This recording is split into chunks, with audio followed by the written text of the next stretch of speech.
할렐루야. 반갑습니다. 오늘 명절 가운데 또 하나님께 예배하는 시간, 하나님의 예배가 우선인 줄 알고 또 이렇게 잠시 하던 일을 멈추고 하나님께 나와서 예배하러 나오신 우리 사랑하는 성도님들 주님의 이름으로 환영하고 축복합니다. 오래간만에 뵙는 얼굴들도 있고 해서 참 반가운 것 같습니다. 물론 반대로 보이지 않는 분들, 또 고향에 또 부모님 뵈러 가셔서 보이지 않는 분들도 계시지만 또 오래간만에 뵙는 분들도 있어서 참 이게 양면인 것 같아요. 반갑기도 하고 좀 아쉬움이 있기도 하고 뭐 이런 것 같습니다. 여하튼 오늘 함께 예배하는 우리 사랑하는 성도님들, 이 자리에 함께 예배하는 우리 모두 하나님의 풍성한 은혜를 다 체험할 수 있는 복된 시간이 되기를 소원합니다. 오늘 우리가 이사야서의 말씀과 레위기서의 말씀을 우리가 함께 읽었습니다. 오늘 본문의 말씀을 가지고 거룩하신 하나님이라는 제목으로 같이 말씀을 잠시 살펴보면서 하나님의 은혜를 나누고자 합니다. 지난주에 우리는 하나님의 전능하심에 대해서 우리가 함께 말씀을 살펴보았습니다. 곧 하나님의 전능하심은 인간과 비교할 수 없는 압도적인 능력을 가지신 분이시며, 우리 하나님은요, 이 전능하심, 그 하나님의 그 전능하심은 하나님의 백성들과 분명하게 구별되는 것이다라고 말씀을 드렸죠. 그래서 하나님만 가지고 있는 속성이기 때문에 우리는 그것을 비공유적 속성에 속하는 것이다 라고 이렇게 말씀을 드렸습니다. 그런데 단순하게 여러분들 비공유적 속성이다 라고 하는 것을 그냥 하나님만 갖고 계신 성품 뭐 이렇게만 생각하시면 안 됩니다. 우리 하나님은요, 우리 하나님의 백성들을 구원하시기 위해서 이 비공유적 속성을 사용하셔서 우리를 구원하신다라고 하는 것입니다. 이 비공유적 속성을 통해서 하나님의 백성인 우리들에게 하나님께서 약속하신 그 약속의 말씀을 신실하게 성취해 주시고요, 무엇보다 우리의 구원을 이루어 주신다라고 하는 것이죠. 그런데 너무나도 놀라웠게도요, 우리 하나님은 창조주로서 피조물인 우리 인간들과 관계를 맺기를 원하신다라고 하는 거죠. 하나님께서 우리와 관계를 맺기 위해서 하나님의 놀라운 속성들을 우리에게 공유해 주셨어요. 그래서 우리도 어느 정도 하나님이 가지고 있는 그 성품을 우리가 가지고 태어났다라고 하는 것입니다. 하나님의 형상대로 살아가게끔 아낌없는 은혜를 우리 하나님께서 우리에게 베풀어 주셨다라고 하는 것이죠. 이렇게 하나님께서 피조물인 우리 인간에게 함께 공유할 수 있도록 공유해 주신 하나님의 성품을 우리는 공유적 속성이라고 말씀을 드립니다. 하나님만 가지고 계신 것을 우리는 비공유적 속성이라고 말씀을 드렸고요, 우리와 함께 가지고 있는 것은 공유적 속성이다라고 말씀을 드립니다. 이 공유적 속성을 다르게 표현해 본다면 그것은요, 하나님과 하나님의 백성들 사이에 닮아 있는 속성이라고 할 수가 있습니다. 이처럼 하나님과 인간이 함께 공유하고 있는 성품이 있다라고 성경은 우리에게 말씀을 해줍니다. 구체적으로 그것을 어떤 것이냐라고 이야기를 한다면 우리의 어떤 존재 자체, 그리고 우리 가지고 있는 지혜, 그리고 우리에게 있는 거룩, 그리고 선함, 진실함, 공의, 막 이런 것들이 하나님을 닮은 우리의 성품이다라고 할 수가 있는 것이죠. 오늘은요, 그 가운데 한 부분인 하나님께서 우리에게 주신 거룩에 대해서 우리가 함께 살펴보면서 하나님의 은혜를 나누고자 합니다.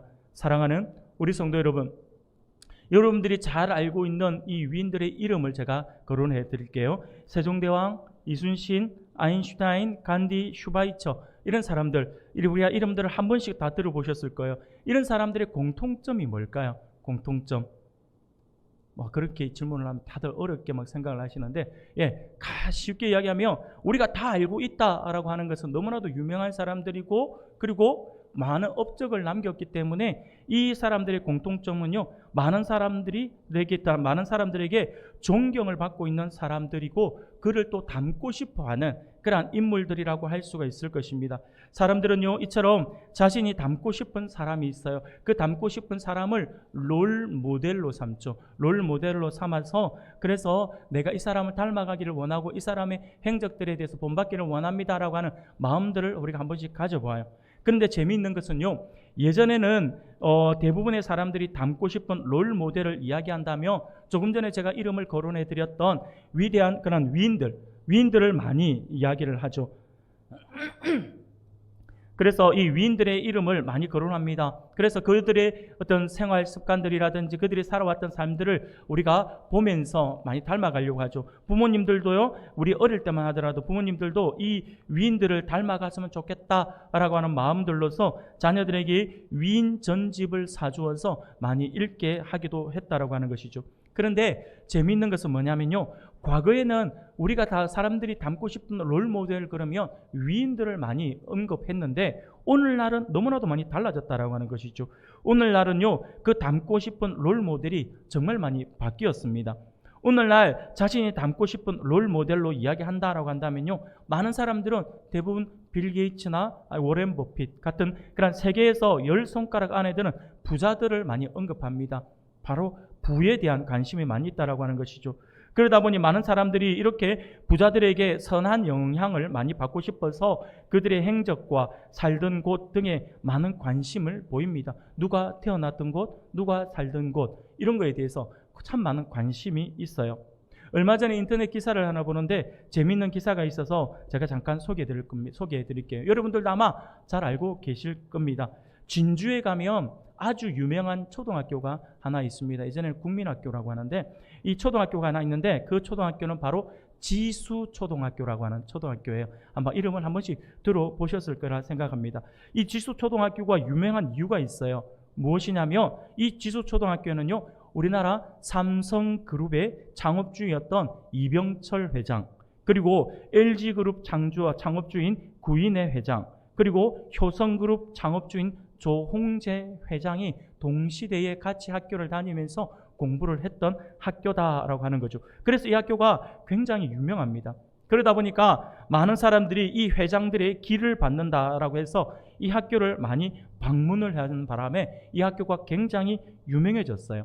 근데 이 학교만 유명해진 것이 아니라 이 학교 안에 보면 소나무 한 그루가 가운데 있는데 이 소나무 한 그루가 굉장히 유명합니다. 왜 유명하냐면 이 소나무 이름이 저도 아직 가보지는 않아서 정확하게 이름을 뭐라 써놓은지 모르겠는데 이 소나무의 별명이 뭐냐면 부자소나무래요. 부자소나무. 왜 부자소나무였냐 하면 바로 조금 전에 제가 언급해드렸던 이병철 회장, 구인혜 회장, 조홍재 회장. 아마 이병철 회장과 구인혜 회장은 동시대에 같은 아마 학년이었던 걸로 알고 있고요. 조홍재 회장은 아마 몇 년 후배였던 것 같습니다. 여하튼 이들 회장이 함께 심고 함께 가꾸었다라고 전해지는 거예요. 그 소나무가 그렇게 해서 같이 심어서 같이 키워왔던 소나무. 그래서 그 소나무에 부자소나무라는 별명이 붙었는데 사람들이 이 학교를 가면 반드시 관광 코스처럼 꼭 가는 이 학교를 방문을 하고 이 학교에서 가면 이 사람들의 그런 어떤 행적들에 대해서 기록을 해놨겠죠. 그것을 보고 꼭 사진을 찍는 코스가 뭐냐면 부자소나무 앞에 사진을 찍는 거예요. 대부분 그 소나무 앞에 서가지고 막 전부 다 이렇게 하고 소나무 가르치고 이렇게 하면서 소나무에게서부터 그 회장의 길을 받고 싶다라고 하는 마음에서 이렇게 소나무 앞에서 사진을 찍는 것이 하나의 코스가 되었다라고 하는 것입니다. 아마 모든 사람들의 관심이 부에 대한 관심이 많이 있다 보니까 부자가 되고 싶은 마음에 이렇게도 사진을 찍는 것 같아요. 재미있는 것은요, 얼마 전에 제가 이제 일본 우리 비전 트립 준비를 하면서 남포동 국제시장에 잠깐 살 일이 있어서 국제시장을 나갔는데 국제시장에 예전에 없던 장면이 하나 딱 걸려 있는 바람에 제가 혼자서 빵 터져서 혼자 웃으면서 지나갔던 기억이 나서 잠깐 말씀을 드리면요, 어느 어묵집 앞을 지나, 국제시장 어묵집이 많잖아요. 어묵집 앞을 지나가는데 이렇게 큰 간판을 딱 써붙이고 사진 하나를 딱 붙여놓고 그리고 그 앞에는 발자국 있잖아요. 우리 여러분들 줄 서서 대기할 때 발자국 찍는 거 있잖아요. 그 발자국을 딱 이렇게 찍어 놓은 거예요. 그래서 뭐지 싶어가서 옆에서 봤어요. 봤더니 얼마 전에 우리 대통령께서 우리 기업 총수들을 데리고 한번 오셨잖아요. 오셔가지고 했는데 그게 누가 있냐면 대통령 사진이 있는 게 아니에요. 우리 대통령보다 그분이 더 인기 많은 것 같아요. 이렇게 사진을 딱 갖다 붙여놨는데 뭐냐니까 이렇게 써놨더라고요. 이재용 삼성그룹 회장이 어묵 먹던 자리 해가지고 발자국까지 딱 붙여놨더라고요. 제가 이걸 보면서 참 재밌다라는 생각을 하면서 혼자 막 지나가면서 웃었던 것 같아요. 그걸 해놨는다서 뭐 장사가 더 잘 됐는지 안 됐는지는 제가 물어보지 않아서 제가 모르겠지만 그만큼 사람들의 관심이 요즘 우리 사람들이 어떤 관심, 어디에 관심이 있는지를 보여주는 하나의 단적 예가 아닌가라는 생각이 들어집니다. 여하튼 오늘날 사람들은요, 부자 되는 것에 참으로 많은 관심이 있는 것 같아요. 또 그런 부자들을 닮고 싶어서 그들을 롤 모델로 삼는 사람들이 많이 있다라고 하는 것이죠. 이와 같이 사람들이, 훌륭한 사람들의 인생을 모델로 삼아서 그를 닮고자 하는 것은요, 어떻게 보면 매우 중요한 부분이라고 할 수가 있습니다. 그냥 아무 꿈 없이, 아무 롤 모델 없이 혼자 살아가는 것보다 어떤 롤 모델이 있어서 내가 그에게 도전을 받고 그처럼 살려고 노력하는 것은요, 그것을 없이 그냥 막연하게 사는 사람들보다는 훨씬 나은 모습이라고 할 수 있기 때문에 굉장히 중요하다라고 생각이 들어집니다. 인생에 있어서 롤 모델이 있는 사람과 그렇지 않은 사람의 분명한 차이가 난다라고 하는 것이죠. 사랑하는 여러분, 그렇다면 여러분들은 어떻습니까? 여러분들이 닮고 싶은 롤 모델은 누구이며 그의 모습은 어떤 모습입니까? 아마 여러분들도 각자의 관심사에 따라서 닮고 싶은 롤 모델이 있을 것입니다. 또 닮고 싶은 모습들이 분명히 있을 거예요. 우리 학생들한테는 물어보면 앞으로 뭐가 될래? 뭐 이런 이야기들도 역시 마찬가지겠죠. 어른이 되면 뭐가 될래 소리를 잘 안 하잖아요. 아이들에게는 뭐가 될래라고 물어봐요.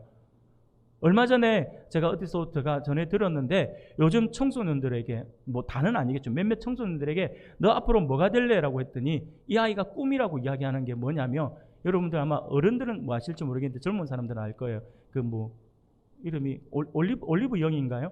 예. 자기가 커서 너 뭐가 될래?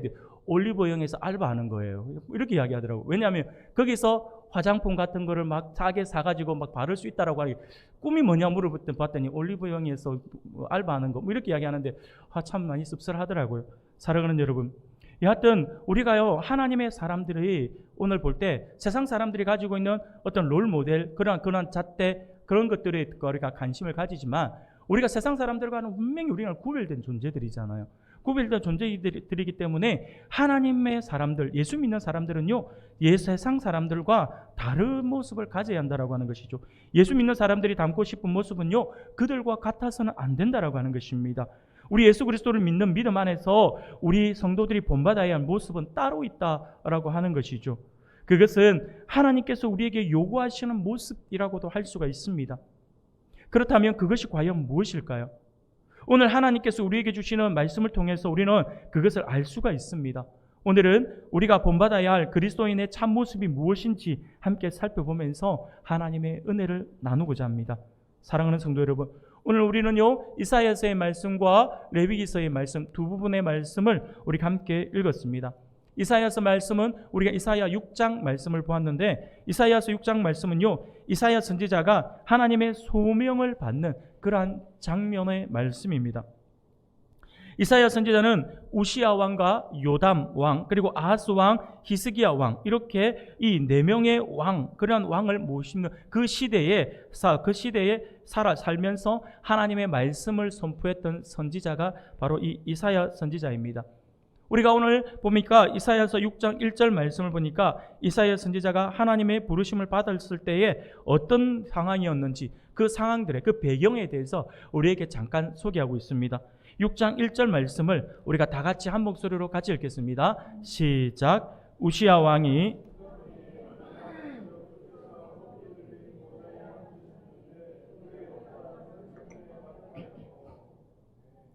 아멘.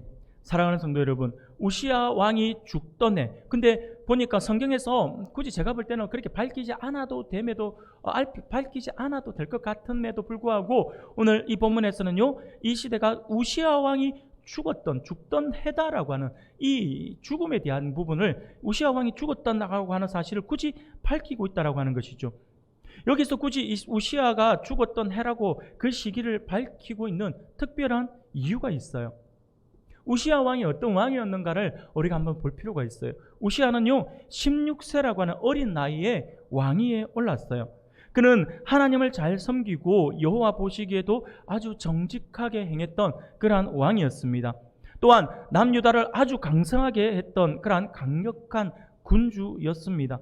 그런데 하나님께서 우시야 왕이 정말 하나님 앞에 정직하게 행할 그때에 하나님께서 은혜를 베풀어 주시니까 우시야가 왕의 그 시대에 왕이 나라가 점점 부강해지고 힘이 강력해졌다라고 하는 거예요. 근데 문제가 발생한 거죠. 우시야가 강성해짐으로 말미암아서 그의 마음이 교만해졌다라고 하는 거예요.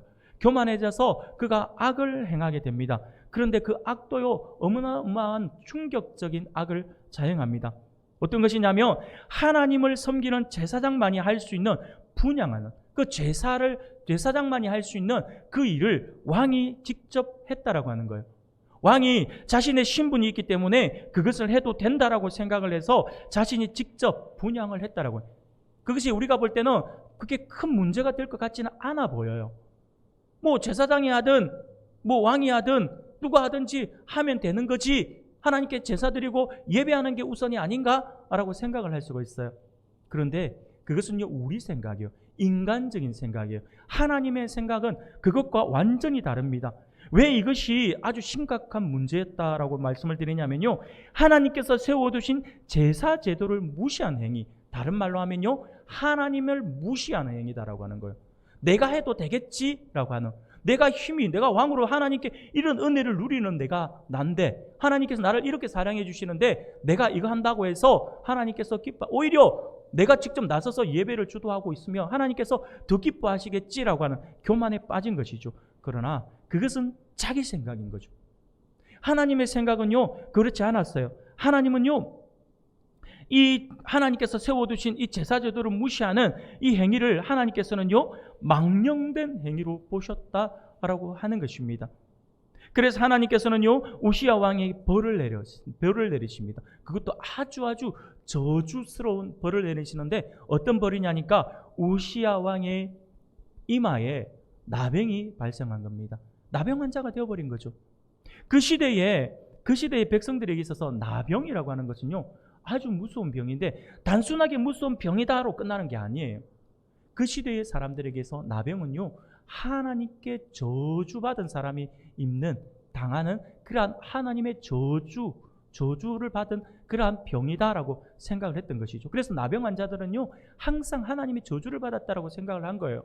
그래서 그 옆에 물론 전염성이 굉장히 강하기 때문에 옆에 접근하지 않는 경우도 있지만, 영적인 의미에서 보면 하나님의 저주받은 사람 저리 가라고 하는 거죠. 옆에 오면 돌을 던져서 멀리 내치게 되는 거고, 나병 환자는요, 스스로가 나는 부정한 사람입니다. 나는 병에 걸린 사람입니다. 나병에 걸린 사람입니다. 그래서 저에게 다가오시며 이 병이 옮을 수도 있으니 옆에 오지 마십시오. 이렇게 해야 되는 것이 정상일 것 같은데 그렇게 하지 않아요. 그렇지 않고 나병 환자는요, 항상 어떻게 했냐면 나는 부정한 사람입니다라고 외쳐야 돼요.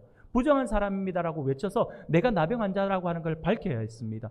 그러면 사람들은요, 그들을 돌을 던져서 내치는 것이 정당했어요. 그만큼 나병은요, 저주받은 병이라고 할 수가 있습니다. 지금 이 우시야 왕이, 그렇게 잘 나가던 우시야 왕이 나병에 걸려버렸다라고 하는 것이죠. 하나님의 저주로 생긴 병이라고 인식되었기 때문에 우시야는요, 더 이상 왕의 자리에 머물러 있을 수가 없었어요. 그래서 왕의 자리에 있을 수가 없고, 그는요, 그의 왕을 이제 물려줘요. 자기 아들에게 물려주고 그는 물러날 수밖에 없는 것이죠. 우시야는요, 강하고 부강한 나라를 계속해서 이어갈 수 있을 거라고 하는 그런 기대와 소망을 버려야 했고, 죽는 날까지 나병 환자로 별궁에 살게 되었고, 그가 죽을 때에도 나병 환자라 하여서 왕들의 묘실에 들어가지 못하고 그와 인접한 땅에서 장사되었다라고 하는, 철저하게 분리되었다라고 하는 것이죠. 이러한 중요한 시기, 정말 어떻게 보면 나라가 너무나도 혼란스러워, 왕이 이렇게 하나님의 저주를 받아서 죽었다라고 인식되어져서 너무나도 무서운 시기, 격동적인 그러한 시기에 지금 하나님께서 이사야를 불러주셨다라고 하는 거예요. 너무나도 혼란스러운 시기에 하나님께서 이사야를 불러주셨다라고 하는 것을 지금 밝히고 있는 것이죠. 하나님의 뜻을 전하는 그러한 중요한 일을 이사야 선지자에게 맡기셨다라고 하는 거예요. 사랑하는 성도 여러분, 오늘 본문의 말씀은 이사야가 하나님의 부르심을 받을 때 보게 된 환상의 말씀을 이야기하고 있는 거예요. 6장 1절부터 3절까지 가요. 이사야는 우시야가 죽던 해에 성전에서 기도하다가 하나님을 만나게 되었습니다. 환상을 통해서 성전에 높이 들려있는 보좌를 보았고 그 보좌에 하나님께서 앉아 계심을 보았으며 그리고 하나님의 그 옷자락은 성전에 가득했다라고 성경은 말씀을 하고 있습니다. 그리고 하나님 주변에는요 그룹들, 천사들이 그 주변을 날고 있었어요. 그 천사들의 이름을 스랍들이라고 성경은 말씀을 하죠. 이 스랍들은요 날개를 6개를 가졌다라고 성경은 표현합니다. 그래서 6개의 날개를 가진 이 스랍들이 하나님 주위를 돌면서 하나님을 찬양하고 하나님을 모시고 있는 장면을 보게 됩니다. 이 스랍들의 모습을 너무나도 잘 묘사해 주고 있는데 이 스랍들은 6날개 중에서 2날개로는 얼굴을 가렸다라고 성경은 말씀을 하고 있어요. 얼굴을 가렸다라고 하는 말씀은 뭐냐면 하나님의 영광의 빛을 직접 볼 수 없었기 때문이다라고 하는 거예요. 하나님의 영광의 빛이 천사들조차도 그를 옆에서 모시는 천사들조차도 하나님의 영광의 빛 앞에 스스로가 나서면 그가 소멸될까 봐 두려워서 날개로 얼굴을 가렸다라고 성경은 말씀을 하죠. 그리고 2개의 날개로는 자신의 발을 가렸다라고 표현합니다. 당시에 유대인들에게 있어서 발은요 자주 더럽혀지는 곳이잖아요. 그래서 발이 더럽혀지는 곳이기 때문에 맨발을 드러낸다라고 하는 것은요 불경한 것으로 보았다라고 하는 것입니다. 그래서 감히 하나님 앞에 나의 불경스러움을 드러낼 수는 없다라고 하는 의미에서 2날개로는 발을 가렸다라고 성경은 말씀을 하죠. 그리고 남아있는 2날개로는 날고 있었다라고 하죠. 그러면서 3절에서 이렇게 고백을 합니다. 거룩하다 거룩하다 거룩하다 만군의 여호와여 그의 영광이 온 땅에 충만하도다라고 이렇게 이야기합니다. 곧 하나님의 거룩하심을 찬양하고 있더라라고 하는 것이죠. 이처럼 이사야 선지자가 하나님과 만나는 장면에서 우리는 하나님이 얼마나 거룩하신 분이신지를 우리가 알게 된다라고 하는 것이죠. 단순하게 하나님은 거룩하십니다 정도가 아니었어요. 이사야가 본 환상 속에 본 하나님은요 거룩 그 자체였습니다. 천사들조차도 하나님 앞에 감히 설 수 없어서 얼굴을 가리고 발을 가릴 정도로 하나님의 그 거룩하심 앞에서 그렇게 있었다라고 하는 것이죠. 하나님은 자체가 거룩하신 분이다라고 하는 것을 우리에게 보여주고 있다라고 하는 것이죠. 사랑하는 여러분, 그렇다면 여기서 말하고 있는 거룩이라고 하는 것은 어떤 의미일까요? 거룩하다, 거룩에 대한 우리 이야기들을 많이 하잖아요. 거룩이 무슨 말일까요? 거룩은요 카도시라고 하는 단어를 쓰고 있습니다. 히브리 단어로 카도시라고 하는데 이 카도시라고 하는 단어의 뜻은요 신성한이라고 하는 의미를 가지고 있고요, 영광이라고 하는 의미를 가지고 있고요, 구별되다라고 하는 그러한 의미를 가지고 있습니다. 그렇습니다. 여러분, 하나님은 거룩하신 분으로서 지금 죄와는 철저하게 구별되신 분이다라고 하는 것이죠. 다시 말씀을 드리면 하나님께는요 죄가 없다라고 하는 것이죠. 그것을 지금 표현하고 있습니다. 그리고 이 거룩은요 또 깨끗함이라고 하는 의미를 가지고 있어요. 그러므로 마치 물과 기름이 섞이지 않는 것처럼 더러운 죄와 거룩한 하나님은 결코 섞일 수가 없다라고 하는 사실을 우리가 기억해야 한다라고 하는 것이죠. 이 거룩 안에 그 모든 내용이 지금 포함되어 있다라고 하는 것입니다. 사랑하는 우리 성도 여러분, 그렇습니다. 천사들이 거룩하신 여호와 하나님을 찬송하고 있을 때에 그의 영광이 땅에 충만했다라고 말씀을 하고 있어요. 그 영광이라고 하는 것은요 하나님의 존재나 성품이 가시적으로 나타나는 현상을 말하고 있습니다. 하나님 영광 받으세요라고 하는 의미를 하나님께 우리가 많이 이야기하지만 하나님이 임재하심을 표현할 때는요 그의 영광이 임했다라고 이야기를 하는데 그 영광이 임했다라고 하는 것은요 그냥 어떤 상상력에 풍부해서 만들어진 단어가 아니라 하나님의 영광이 가득하다라고 하는 것은 이 예배 가운데 우리 하나님의 영광이 임했다라고 하는 것은요 바로 우리가 예배를 통하여서 하나님을 만나고 하나님을 체험하고 하나님의 임재하심을 느낄 그때에 하나님의 영광이 임한 곳이다라고 그렇게 표현을 하죠. 그래서 우리는요 이 영광이라고 하는 것은 조금 전에도 말씀드린 것처럼 하나님의 존재나 하나님의 성품이 가시적으로 나타나는 현상을 이야기합니다. 우리가 즐겁게 하나님을 찬양해요. 그러면 그곳에 하나님의 영광이 임한 거죠. 우리가 예배하면서 하나님의 간절히 느껴진다라고 한다면 그곳에 하나님의 영광이 임한 곳이다라고 하는 것이죠. 그래서 우리의 예배가 하늘 예배를 우리가 회복하자라고 우리가 늘 강조를 하는데 우리의 예배가 매번 드리는 그 예배가 그런 하나님의 영광이 예배가 되어야 한다라고 하는 것입니다.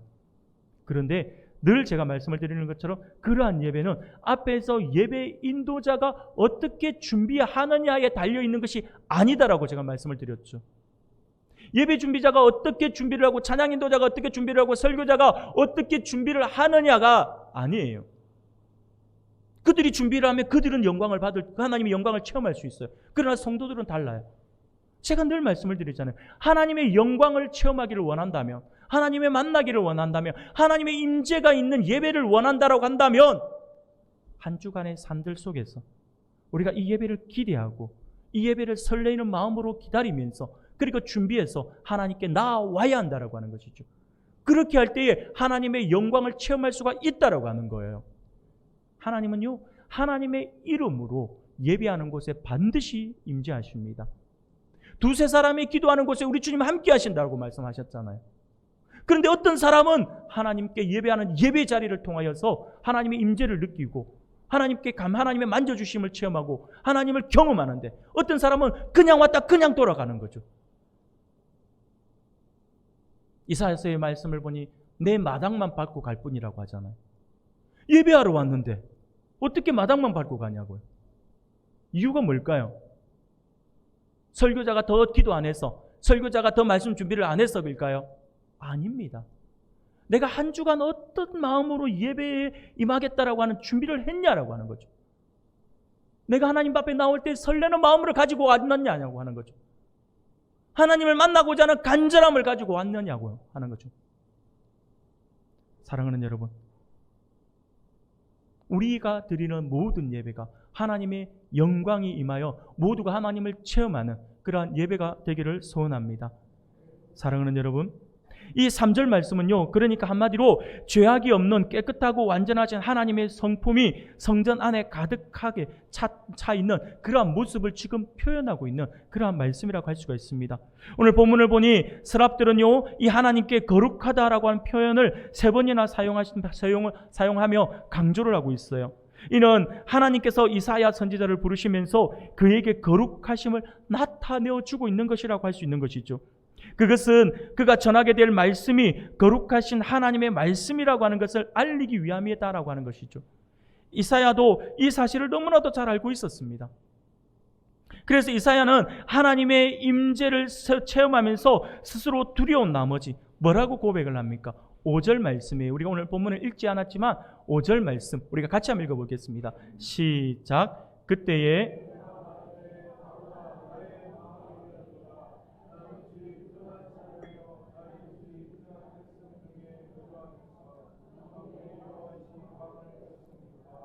아멘. 지금 이사야가 고백하고 있는 것이 이거예요. 이사야가 스스로 볼 때 이스라엘 백성들에게 있어서는요, 항상 하나님의 임재를 경험한다라고 할 때, 하나님을 대면한다 할 때, 하나님을 본다라고 할 때는요, 항상 두려움을 가졌어요.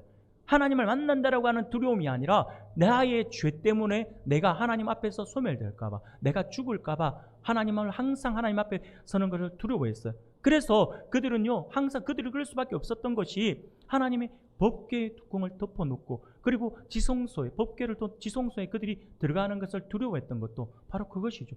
대제사장 한 번만 갈 수 있는 것이잖아요. 하나님의 임재가 있는 것은 항상 두려움을 가졌다라고 하는 것이죠. 그런데 그가 환상 가운데 보니까 천사들조차도, 자기가 볼 때 천사들조차도 하나님의 임재 앞에서, 그 영광 앞에서 자신의 얼굴을 가리고 자신의 발을 가릴 정도로 하나님의 거룩하심이 나타났는데, 내가 볼 때 나는 엄청난 죄인이다라고 하는 것이죠. 그래서 문득 드는 생각이, 아하, 내가 하나님을 보았구나, 이제 내가 죽었구나, 이제 내가 죽겠구나 라고 생각을 했던 것이죠. 그래서 그렇게 고백을 하고 있는 것입니다. 내가 이렇게 망하게 되었다, 죽게 되었다라고 고백하고 있는 것이죠. 이사야가 이렇게 울부짖는 것은요, 여호와의 완전 무결하신 거룩한 영광 앞에서 그 자신이 죄인됨과 그 백성의 죄악됨을 깊이 깨우쳤기 때문이라고 하는 것이죠. 또한 하나님의 거룩하심은요, 죄악을 삼키는 불과 같아서 부패한 인간이 그 앞에 설 수 없으며, 따라서 하나님을 본 자는 그 누구도 살 수 없다라고 하는 사실을 이사야 선지자는 누구보다 잘 알고 있었기 때문입니다. 그래서 그가 하나님의 임재 앞에서 화로다 나여 망하게 되었도다 라고 고백을 하고 있는 것입니다. 이렇게 두려움에 사로잡혀 있는 그를 하나님은요 그대로 내버려 두시지 않으시죠. 하나님께서 은혜를 베풀어 주십니다. 6절과 7절 말씀을 보니까 이렇게 이야기를 해요. 그때에 그 서랍 중에 하나가 부젓가락으로 제단에서 집은 바 핀 숯을 손에 가지고 내게로 날아와서 그것을 내 입술에 대며 이르되 보라 이것이 내 입에 닿았으니 내 죄악이 죄하여졌고 내 죄가 사하여졌느니라 라고 말씀을 합니다. 사랑하는 여러분, 무슨 말일까요? 거룩하신 하나님 앞에서 죄인인 이사야 자신이 죽게 되었음을 고백하자 하나님께서 그에게 악을 죄하여 주시고 그의 죄를 사해 주셨다라고 하는 거예요. 하나님께서 이사야 선지자를 이렇게 하신 것은요, 거룩하신 하나님의 말씀을 전하는 자로서 이사야도 거룩해야 하고 늘 거룩을 힘써야 한다라고 하는 것을 보여주신 하나의 사건입니다. 하나님께서 그렇게 용서해 주시고 네가 하나님의 말씀을 받은 자로서 그 말씀을 전하는 자로서 너도 거룩한 삶을 살아야 돼라고 하는 걸 보여주고 있는 것이죠. 그래서 레위기서 오늘 읽었던 또 다른 본문인 레위기서를 보면요, 레위기서 19장 2절에서는요 조금 더 구체적으로 이렇게 이 말씀을 하시는 거예요. 우리 같이 읽겠습니다. 시작. 너는 이스라엘 자손의 온 회중에게 말하여 이르라. 너희는 거룩하나 이는 나 여호와 너희 하나님이 거룩함이니라. 아멘. 사랑하는 여러분, 조금 더 구체적으로 하나님의 백성들에게 지금 하나님은요 거룩을 요구하고 있어요. 그리고 이후에 3절 레위기 19장 3절 4절을 보면 이렇게 말씀을 해요. 너희 각 사람은 부모를 경외하고 나의 안식일을 지키라. 나는 너희의 하나님 여호와이니라. 너희는 헛된 것들에게로 향하지 말며 너희를 위하여 신상들을 부어 만들지 말라. 나는 너희의 하나님 여호와이니라 라고 말씀을 합니다. 이 말씀을 통해서 어떠한 삶이 거룩한 삶인지를 구체적으로 우리에게 보여주고 있다라고 하는 것이죠. 사랑하는 우리 성도 여러분, 그렇습니다. 거룩하신 하나님은 이사야를 거룩한 선지자로 불러주셨어요. 그리고 이제 그는 하나님을 닮아서 거룩한 삶을 살아야 한다라고 하는 것입니다. 그런데 이것은요 그 당시에 이사야에게만 적용이 되는 말씀이 아니다라고 하는 거죠. 하나님께서 오늘 우리를 불러주셨어요. 하나님의 사람으로 우리를 세워주셨어요. 그러면 역시 우리에게도 동일하게 적용되어지는 말씀입니다. 오늘 우리들에게 주시는 말씀이에요. 우리도 하나님의 거룩하심을 닮아서 우리도 거룩을 위해서 힘써야 하는 존재다라고 하는 것이죠. 사랑하는 우리 성도 여러분, 오늘 본문인 이사야 6장의 말씀과 레위기 19장의 말씀에서 발견할 수 있는 하나님과 하나님 백성 사이의 공통점은 바로 거룩이었습니다. 지난 시간에 우리가 살펴본 것처럼 우리 하나님은 전능하신 분이시죠. 하나님은 우리와 질적으로 차원이 다른 분이다라고 말씀을 드렸습니다. 그렇다고 한다면 우리가 어떻게 전능하신 하나님의 거룩을 가질 수가 있는 것일까라고 하는 의문을 가질 수 있어요. 하나님이 분명히 나도 내가 거룩하니 너희도 거룩하라라고 말씀을 하셨거든요. 근데 하나님은 전능하신 분이신데 우리가 어떻게 감히 하나님의 거룩을 닮아갈 수 있고 우리가 하나님의 거룩을 입을 수가 있냐라고 하는 것이죠. 나약하고 연약하여서 죄성이 깊은 인간의 입장에서 보면 말이 안 되는 것 같아요. 전혀 가능성이 없는 것 같아 보입니다. 왜냐하면 나의 모습을 보니까 그렇다라고 하는 것이죠. 나의 모습을 보니까 거룩은커녕 조금만 깨끗하게 살려고 해도 너무나도 힘들다라고 하는 것이죠. 예배하고 돌아가면 하나님의 은혜를 경험하면서 내가 하나님의 말씀 안에 살아야지라고 결심해 놓고는 돌아서 가지고 집에 가면 또 다른 내 안에서 솟아오르는 그러한 어떤 죄악 때문에 또 다른 죄를 저지르는 것이 우리의 모습이잖아요. 끊임없이 반복하잖아요. 우리는 출애굽기를 보면서 하나님의 말씀인 출애굽기를 계속 보면서 모든 성도들이 가지는 동일한 마음이들이 있어요. 뭐 이런 것들이 다 있노라고 하는 거예요. 하나님께서 은혜를 베풀어 주시면 또 조금만 힘들면 불평하고 조금만 힘들면 막 진짜 모세에게 돌멩이 들어쌌고 막 그러잖아요. 그러면서 우리가 보면서 와, 이 인간들 뭐 이런 것들이 다 있노라고 우리는 생각을 하면서 그런 이야기들을 해요. 그런데 사실은 우리가 그 당시에 출애굽 1세대보다 더 했으면 더했지 덜 하지는 않는 존재가 우리들이라고 하는 거죠. 그런 우리의 모습들을 볼 때 거룩이라고 하는 것은 우리가 범접할 수 없는 그러한 것 같아 보입니다. 사랑하는 여러분, 그러면 우리가 어떻게 이렇게 하나님께서 전능하신 하나님의 이 거룩을, 그럼 하나님께서 거룩하라고 말씀을 해주셨는데 우리가 어떻게 이렇게 하나님의 거룩을 가질 수 있는 것일까요? 나약한 우리의 모습은 분명히 가능이 없지만, 그런데 놀랍게도 이 말도 안 되는 이 같은 말이 또 어떻게 보면 또 말이 되어지기도 합니다. 왜냐하면 이거는 내 생각이 아니라 하나님의 말씀을 적용을 한다면 되는 거예요. 하나님의 말씀을 통해서 알 수가 있어요. 창세기 1장 27절을 보면 하나님께서 우리를 만들어 주셨고 난 뒤에 하나님께서 우리를 만들 때에 하나님께서 하신 말씀이죠. 우리 같이 한번 읽어볼까요? 하나님이 자기 형상 곧 하나님의 형상대로 사람을 창조하시되 남자와 여자를 창조하시고. 아멘. 사랑하는 여러분, 무슨 말입니까? 이 말은요, 곧 우리는 하나님의 형상을 따라 지음을 받은 존재이다라고 하는 사실을 밝혀주고 있어요. 근데 여기서 하나님의 형상을 따라 지음을 받았다라고 할 때에 그 형상을 우리의 외형적인 부분을 이야기하는 것이 아니에요. 우리가 외모가 하나님 닮았다라고 이야기하는 것이 아닙니다. 그것은요, 외형적인 부분이 아니라 바로 하나님의 성품을 이야기하고 있는 거예요.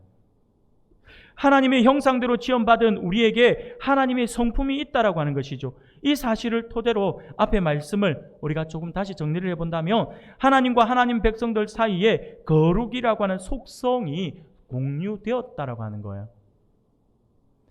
우리는 이것을 앞에서 계속해서 말씀드리고 있는 것처럼 바로 공유적 속성이라고, 하나님의 공유적 속성이라고 부르고 있습니다. 물론 여기서 분명히 기억해야 할 것은 하나님의 공유적 속성이라고 해서 하나님의 거룩과 우리의 거룩이 온전히 같다라고 하는 것은 아닙니다. 하나님과 우리는 질적으로 차이가 있기 때문에 하나님이 가지고 계신 성품과 우리의 성품이 분명히 똑같다라고는 할 수는 없어요. 게다가 모든 인간은 아담과 하와의 타락 이후에 하나님과 단절되어 버린 상태에 놓였잖아요. 이러한 단절된 상태에 있는 인간은요, 어떤 존재가 되어버렸냐니까 전적 타락의 존재가 된 것이죠. 전적 부패의 존재가 되어버린 상태가 바로 우리 인간의 상태다라고 하는 것이죠. 그런데 이러한 전적 부패에 빠져있는 우리 인간에게 하나님은요, 예수 그리스도의 피로 우리의 죄를 깨끗하게 해주셨다라고 하는 거예요. 하나님의 형상이 회복될 수 있는 이제 기회를 우리에게 주신 것이죠. 마치 하나님께서 제단 숯불로 이사야의 죄를 사해 주시는 그 장면처럼 우리 주님의 보혈의 피로 말미암아서 우리로 하여금 그것을 회복시켜 주셨다라고 하는 것입니다. 우리를 하나님의 자녀로 삼아 주셨어요. 따라서 이제 우리는 하나님의 자녀된 신분으로서 하나님을 닮아 세상과 구별된 삶을 살아가야 하는 존재가 되었다라고 하는 것이죠. 이를 위해서 우리는 경건한 삶을 살도록 노력해야 한다라고 하는 것입니다. 사랑하는 우리 성도 여러분, 우리는 그 하나님의 거룩함을 닮아가고자 노력해야 하는 존재입니다. 100% 하나님을 닮아갈 수는 없겠지만 그렇게 닮아가려고 노력하고 발버둥 쳐야 한다라고 하는 것입니다. 이렇게 거룩하게 되어가는 그 과정, 어제보다는 오늘보다는 내일 조금씩 더 거룩함으로 나아가는 그 과정을 우리는 교리적 용어로 성화라고 이야기를 하죠. 우리는 성화되어 가야 되는 존재입니다. 그러므로 우리는 날마다 우리의 롤 모델이신 우리 주님을 닮아서 거룩함으로 나아가기를 소망하며 그것을 이루기 위해서 오늘도 내일도 쉼없이 노력하며 달려가야 한다고 하는 것입니다. 그것이 우리를 부르신 하나님의 뜻에 맞는 삶이며 하나님의 백성으로서 마땅히 취해야 하는 우리의 모습이라 할 것입니다. 사랑하는 우리 성도 여러분, 오늘 하나님께서 우리에게 주시는 말씀을 기억할 수 있길 바랍니다. 그리고 오늘 본문을 보며 이 하나님께서 이사야 선지자를 부르시는 이 장면에서 강조되고 있는 것이 있음을 우리가 기억해야 합니다. 그것은 바로 하나님의 거룩하심이었죠. 이것이 이사야 6장에서 주고 있는 아주 중요한 메시지입니다. 그런데 하나님께서 이 이사야 6장에서 하나님의 거룩을 나타내고 레위기서에서 내가 거룩하니 너희도 거룩하라라고 이렇게 말씀을 하시잖아요. 그러면서 우리가 이사야 6장에서 정말 눈여겨보아야 될 그러한 부분이 또 한 부분이 더 있어요.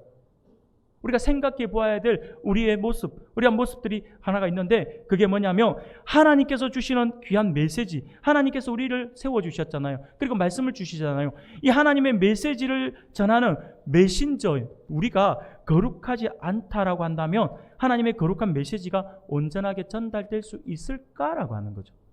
그래서 하나님께서 우리에게 거룩을 요구하고 있는 거예요. 사랑하는 여러분, 우리 오늘 한국교회가 겪는 위기를 한번 생각해 봅시다. 한국 교회가 겪는 위기는요, 하나님의 메시지가 변질되어 온 것이 아니에요. 과거에 주신 메시지, 그 강력한 메시지가 오늘날 선포되어지지 않는 게 아니에요. 하나님의 말씀은 변함이 없어요. 하나님이 바뀌신 것도 아니고 하나님이 변하신 것도 아니에요. 하나님의 말씀은 동일합니다. 하나님의 메시지가 아니었어요. 하나님의 메시지가 변질된 것이 아니고 하나님은요, 영원하시고 불변하시기 때문에 하나님은 전혀 어제나 오늘이나 내일이나 동일하신 분이세요. 그러므로 그분의 메시지 또한 변하지 않습니다. 그런데 왜 과거의 그 영광이 지금 나타나고 있지 않는가라고 하는 거죠. 왜 한국교회가 오늘날 많은 이들의 손가락질을 받으며 비난을 받고 있는가라고 하는 거예요. 하나님의 메시지가 아니라 하나님의 메시지를 전하는 메신저인 우리가 변질되어서 하나님의 온전한 메시지를 삶에 담아내고 있지 못하기 때문이다라고 하는 거예요. 하나님께서 오늘 레위기서의 말씀을 통해서 우리의 거룩을 요구하고 있는 이유가 바로 그것입니다. 사랑하는 성도 여러분, 하나님의 메시지를 전하는 메신저는 거룩한 방향성을 가지고 있어야 하고 날마다 하나님을 닮아가는 존재로 성화의 과정을 걸어가야 합니다. 그러면 오늘 나의 모습을 우리가 한번 돌아보아서 하나님의 메시지를 먼저 받아 그것을 전하는 메신저로서 오늘 우리 안에 하나님의 거룩을 닮아가는 데 방해되는 상황과 환경이 있다라고 한다면 그 모든 것들로부터 구별되고 분리된 삶을 살고자 노력하는 우리 성도님들이 되시기를 소원합니다. 그래야지만 우리 안에 거룩이 회복될 수가 있어요. 이 사실을 기억해서 오늘도 그리고 한 주간도 하나님 닮은 하나님의 자녀로서 더욱 주님 닮은 거룩한 삶 가운데로 나아감으로 하나님을 또 기쁘시게 하는 우리 모든 거룩한 성도 그리고 거룩한 우리 은광교회 공동체를 세워나가는 우리 모두가 될 수 있기를 주님의 이름으로 축원합니다.